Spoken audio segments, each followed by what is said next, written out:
Kementerian Pariwisata ini, dia adalah peringkat kelima kementerian kelihatannya yang daya serapnya paling tinggi. Emang apa hebatnya sih kalau daya serapnya tinggi itu? Mohon maaf nih pertanyaan ini bukan pertanyaan konyol, ini pertanyaan yang harus dijawab.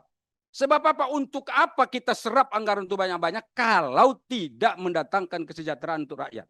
Dan betul-betul perlu saya tegaskan, APBN itu adalah modal dasar pembangunan, modal dasar untuk mensejahterakan rakyat. Maka saya tanya, ini kan bangga ini masuk lima besar. Oke, kita senang. Ya kan kalau nggak salah saya tadi 95% tuh penyerapannya. Apa manfaatnya untuk rakyat dengan apa penyerapan segitu? Jangan sampai ada juga dulu tuh, saya ingat Pak Putra, dulu setiap akhir tahun banyak seminar-seminar di hotel-hotel kan. Kita nggak tahu kok tiba-tiba banyak kali seminar nih. Rupanya masih ada sisa anggaran supaya penyerapan naik, masukkan ya yang mulai-mulai begini. Jangan sampai begitu juga ini. Halaman 11 kita lihat di sini, Kementerian Pariwisata, Pak Putra, karena Bapak baru datang, ya kan? Walaupun nonton di televisi, saya lihat tadi. Kementerian Pariwisata ini, dia adalah peringkat kelima kementerian kelihatannya yang daya serapnya paling tinggi. Ya, itu pengakuannya ada di sini. Kelihatan kan? Kelihatan dari sini. Makanya kelihatan. Pertanyaan saya berkenaan dengan ini. Emang apa hebatnya sih kalau daya serapnya tinggi itu? Mohon maaf nih pertanyaan ini bukan pertanyaan konyol, ini pertanyaan yang harus dijawab. Sebab apa? Untuk apa kita serap anggaran itu banyak-banyak kalau tidak mendatangkan kesejahteraan untuk rakyat? Dan betul-betul perlu saya tegaskan, APBN itu adalah modal dasar pembangunan, modal dasar untuk mensejahterakan rakyat. Maka saya tanya, ini kan bangga ini masuk lima besar. Oke, kita senang.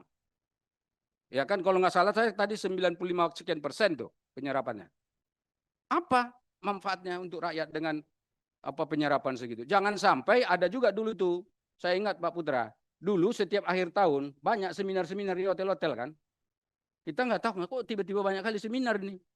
Rupanya masih ada sisa anggaran supaya penyerapan naik, masukkan ya yang mulai-mulai begini. Jangan sampai begitu juga ini. Makanya ini saya tanya ini apa gitu, apa pentingnya ini? Gitu. Nah dalam konteks itu Bapak Ibu Saudara, sekali lagi saya kembalikan lagi bahwa anggaran APBN itu semestinya memang harus dipergunakan sebanyak-banyaknya dalam rangka mensejahterakan masyarakat kita. Nah sekarang saya minta tolong Ibu Menteri jelaskan beberapa kegiatan yang menggunakan anggaran yang ada di Kementerian Pariwisata pada tahun 2025 yang berdampak dalam rangka menaikkan kesejahteraan rakyat atau ekonomi rakyat. Yang konkret. Ya toh? Biar kita uji dulu. Tahun depan jangan-jangan program itu keluar. Gitu. Supaya nanti kita bisa mengukur, oh ini berarti ini benar-benar berdampak atau tidak berdampak. Ini per halaman nih. Jadi lanjut lagi nih halaman berikutnya. Halaman berikutnya, ini kan ada angka-angka. Banyak bagus nih angka-angka ini. Jadi setiap deputi kelihatan anggarannya dapat berapa. Kalaupun ada yang timpang-timpang kelihatan, ada yang dapat banyak, ada yang dapat sedikit, kelihatan di sini. Tetapi teman-teman ini nggak ngerti, ini kegiatan ini apa saja, walaupun di belakang-belakang sini nanti kan ada untuk ini segala macam. Tapi dari anggaran uraian-uraian seperti ini tidak menggambarkan kepada kita nilai pembagian anggaran yang dipakai oleh Kementerian Pariwisata itu di dalam kementeriannya. Ini kan ada deputi-deputi. Ini mohon maaf nih, nanti bisa kita tanya satu-satu deputi dapat berapa nih perbagian nih. Saya tahu ini, kalau kita ungkap nanti ini kelihatan mana yang paling banyak dapat, mana yang paling sedikit. Kenapa dia banyak, kenapa sedikit, perlu ditanya juga. Kalau memang deputinya dapat sedikit, berarti kan kelihatannya nggak punya kerjaan. Berhenti saja, bubarkan aja ke deputian itu. Kasih ke tempat lain. Ke kementerian lain gitu. Kalau memang tidak bermanfaat, paham nggak sih maksud saya? Kan mestinya ada keadilan di situ. Itu yang mesti harus diterangkan juga pada kita. Sebab apa? Dana yang dipakai itu menggunakan dana kita, dana masyarakat. Dan karena itu kita meminta ini juga nanti dijelaskan. Soal ini supaya kita bisa mempertanggungjawabkan angka-angka yang ada di sini. Makanya tentu ya kami mungkin ya berharap ini bisa dipaparkan karena tadi kalau nggak salah ada 3 jenis yang dijelaskan di ujung nanti, ya kan, berkenaan misalnya politeknik dijelaskan, itu yang agak-agak besar itu kan. Ada lagi beberapa yang lainnya dijelaskan, tapi yang lain-lain di luar itu tidak dijelaskan. Sementara teman-teman yang ada di sini nih Komisi Uji ini ingin tahu juga ini sebetulnya kegiatan apa saja, di mana kami bisa hadir, berdiri di situ sebagai anggota DPR yang mewakili dapil-dapil itu misalnya gitu. Belum kelihatan gitu. Tiba-tiba kita lihat sudah di medsos sudah muncul peresmian apa, kerjasama apa, ya kan, pergi kemana, kan begitu yang ada sekarang. Jadi ini mungkin berkenaan dengan itu mungkin perlu dijelaskan lagi. Bapak Ibu Saudara, kalau masih boleh lanjut lagi halaman 13. Sekarang saya lihat. 5 program unggulan 2025. Ya enggak? 1, gerakan berwisata bersih. Cuman saya lihat dulu nih angka-angka di atasnya apa sih maksudnya nih Pak Putra, ngerti nggak? 8, 4, 3, 3, 6 itu apa? Paham nggak? Halaman 13 itu? Bukan, enggak ini yang di atas ini. 8, 4, 3, 3, 4, 6 gitu loh. Nah ini nggak belum paham nih semua nih. Halo hadirin. Oh iya maksud saya yang merah-merah itu apa itu? Jangan-jangan ini kan nomor 1 gerakan wisata bersih. Tapi yang merahnya 8. Lah ya udah nanti dijawab lah, ya udah dijawab itu pertanyaan lah. Kalau belum bisa dijawab sekarang nih, ini tenang, Ibu harus tenang, tenang ini semua nih pertanyaan-pertanyaan yang bisa dijawab toh. Oh Asta Cita, mestinya ada keterangan dong. Bapak dapat dari mana? Oh yang ini, oh iya iya iya. Iya iya. Itu sebetulnya tugas Ibu Menteri, bukan tugasnya Pak Putra. Oh iya mengimbangi.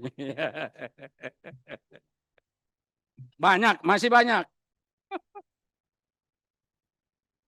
Nih Pak Putra harus serius nih.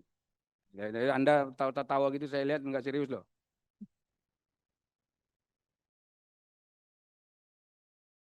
Oke, gerakan wisata bersih. Ini bagus ya, gerakan wisata bersih. Saya ingin nanti disebut dulu. Ini kan ada 22 titik nih saya lihat. Ini di mana saja siapa tahu, kan ada 20 titik, 22 titik kan? Oh, 14 aksi bersih. Terlaksana dengan 22 mitra. Oke. Ya nanti dijelaskan di mana Pak 14 titik ini. Siapa tahu bisa di kampung saya, Pak. Bolak-balik ini kampung saya ini saya udah bolak-balik disebutkan ada 19 kabupaten kota, Pak. Kalau kalian tidak menganggap itu Republik Indonesia, biar saya kasih tahu sama mereka. Ya enggak? Ini penting sekali. Jangan sampai nanti ada 14 aksi ya kan. Begitu udah selesai aksinya baru kita tahu oh ternyata ada 14 aksinya kemarin ya dilaporkan di sini. Ada 22 mitra, ini jelaskan juga mitra siapa saja. Apakah mitra pemerintah, mitra swasta, apakah pakai CSR, apakah pakai dana apa gitu supaya kami ngerti gitu. Besar soalnya ada 9.000 orang yang terlibat. Ya enggak? Jadi siapa tahu nih teman-teman berminat untuk ikut mengadakan hal yang sama, saya kira ini perlu diperjelas. Kemudian yang berikutnya nomor bagian ini pariwisata yang berkualitas. Di situ ada Wonderful Indonesia. Nah, nanti diterangkanlah, tolong diterangkan apa peran dari Kementerian Pariwisata di dalam kegiatan dan event ini atau dalam apa namanya program unggulan ini. Soalnya unggulan ini. Kalau unggulan itu berarti kan top tuh, paling bagus. Jadi kalau Pak Putra tadi minta ini, siapa tadi yang minta banyak kali? Tolonglah bikin ini, tolong jangan banyak kali. 2 apa 3 aja gitu tadi kan. Ini 5, Pak. Tapi kita tanya, apa peran Kementerian Pariwisata di situ? Ya enggak? Supaya kita, oh masuknya dari sini. Biar kita tahu, mana tahu, siapa tahu kita bisa nyelip sedikit. Ngasih sumbangan pikiran. Ya enggak? Atau sumbangan program yang lainnya.